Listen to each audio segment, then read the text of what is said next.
जय जय श्री राधे। आपका स्वागत है हमारे चैनल मंगल ज्ञान दर्पण में। साथियों, रोजाना की तरह आज भी हम आपके लिए एक नई कथा लेकर के आए हैं। मुझे उम्मीद है ये कथा आपको जरूर पसंद आएगी। ये कथा है एक स्त्री की।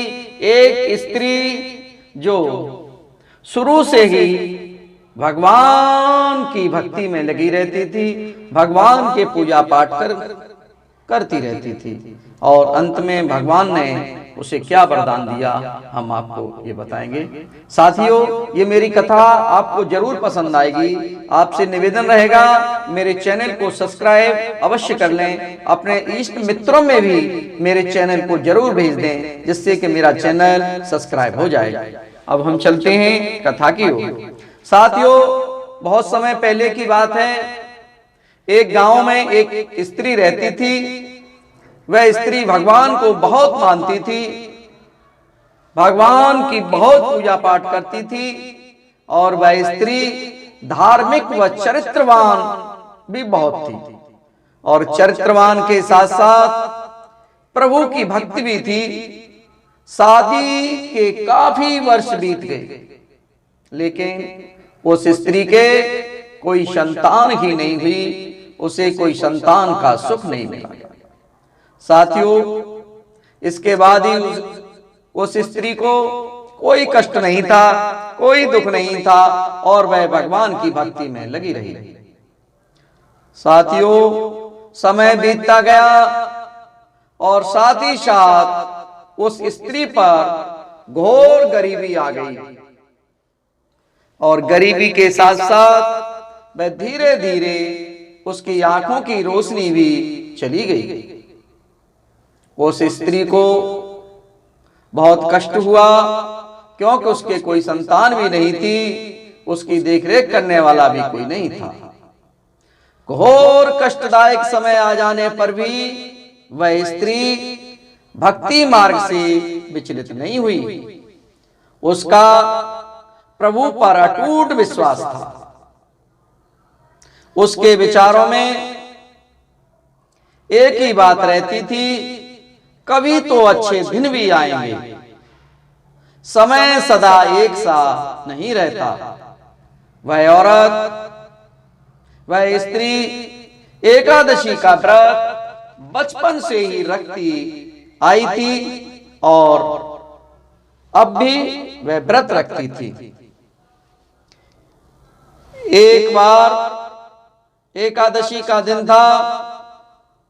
उस स्त्री ने व्रत रखा, लेकिन उसके घर में गरीबी की मार के चलते आटा दाल भी नहीं था।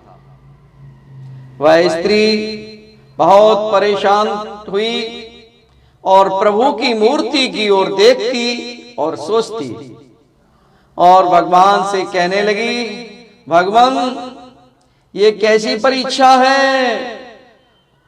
ना जाने 3 प्रकार की मार गरीबी है।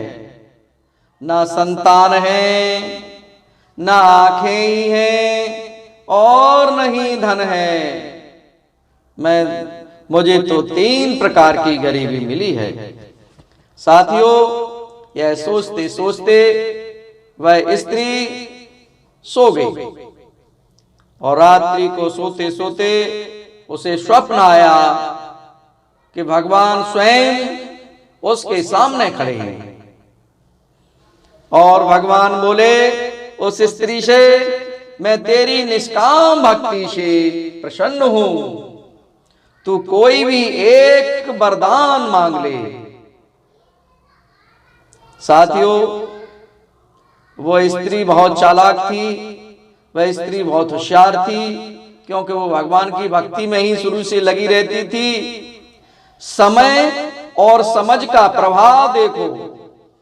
उस स्त्री ने कहा, प्रभु, मैं तो आपका कब से इंतजार कर रही थी, और आपने आने में इतना समय लगा दिया।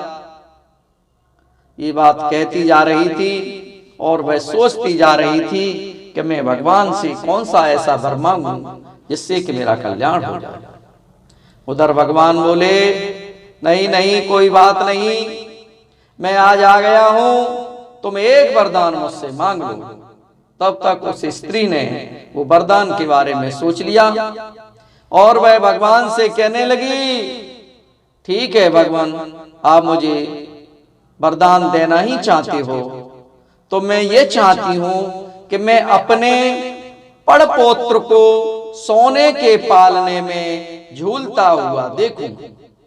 इसी के साथ भगवान ने तथास्तु कह दिया और अंतर्ध्यान हो गए। समय के साथ समझ का ही तो कमाल है। उस स्त्री ने बहुत ही अच्छा वरदान मांगा, उसकी नींद खुली तो उसने देखा भगवान आए थे और चले गए। समय बदलता चला गया, धीरे धीरे उसकी आंखों की रोशनी आने लगी और वो हष्ट पुष्ट हो गई। घर में जो गरीबी थी वो धीरे धीरे खत्म हो गई और लक्ष्मी जी आने लगी। साथियों, उसके पुत्र प्राप्ति हुई। पुत्र के बाद कुछ समय बाद फिर वो उसको पौत्र मिला और उस पौत्र को वह अपने सोने के पालना में झुलाने लगी। साथियों, ये भगवान की मर्जी, भगवान का आशीर्वाद और उस स्त्री की समझ, वो कभी डिगी नहीं और भगवान पर भरोसा ही करती रही और भगवान ने अंत में आकर के उसे वरदान दे दिया। साथियों, ये कथा अगर आपको पसंद आई हो तो मेरे चैनल को सब्सक्राइब अवश्य करें। आप लोगों से बार बार निवेदन रहेगा, अपने इष्ट मित्रों में भी, अपने दोस्तों रिश्तेदारों में भी मेरे इस चैनल को अवश्य भेज दें, इससे कि वो मेरे इस चैनल को सब्सक्राइब कर लें। साथियों, हम आपको कथा इसी तरह नई नई पहुंचाते रहेंगे और अब हम चलते हैं और फिर मिलेंगे इसी तरह नई कथा के साथ। तब तक आप लोगों को बहुत बहुत धन्यवाद। बोलिए श्यामद रामचंद्र भगवान की जय।